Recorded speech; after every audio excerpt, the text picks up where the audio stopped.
Welcome to GwinnettDailyPost.com. Todd Cline and Will Hammock here talking sports. Will, and this week we're talking about the Georgia High School Association kind of going to the state capitol, getting kind of in the political circles with the Rachel Sackett Act that ended up not passing. But tell people what that was and what it was trying to accomplish. Yeah, it came pretty close to passing, making it through, but it was to allow students that are members of charter schools to play for their local high school. It involves Rachel Sackett, a girl who plays lacrosse for Mill Creek. As a freshman, she played last year on Mill Creek's club lacrosse team. So she was able to go to the Gwinnett County School of Math, Science, and Technology, where she's a student, still get that education, and also play the high school sports for her local high school, which she lives in the Mill Creek cluster.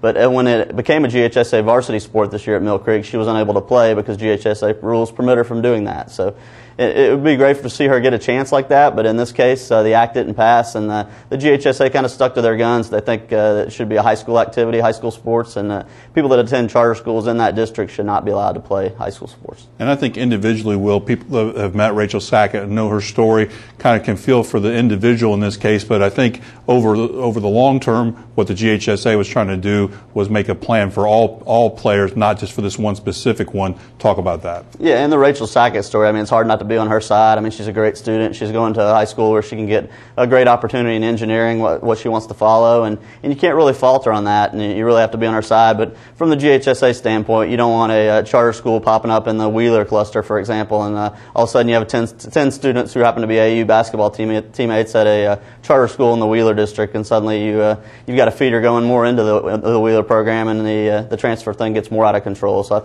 I think the long-term issues with that, I think, was the main thing the GHSA was looking at. And I guess that would be my follow-up question. What can the long-term solution be when I think that you hinted at it is, would people take advantage of this kind of loophole, if you will, to kind of use maybe high-end varsity athletes to get to the school of their choice? Yeah, I think the solution is to maybe make a certain list of charter schools that are approved. I mean, the school that Rachel attends is a Gwinnett County public school. It's in the same school system. Just doesn't happen to own sports. I don't think kids that go to that school should be penalized and not allowed to play high school sports just because they want to pursue something that helps them in the academic field. So I think if you're the GHSA and you approve certain schools as charter schools, maybe ones that are maybe even limited to school systems. I mean, maybe that's the only one in Gwinnett that allows kids to do that. But if you limit it to certain schools, that would certainly help Rachel in this case, and I think make more sense for everybody in the long run.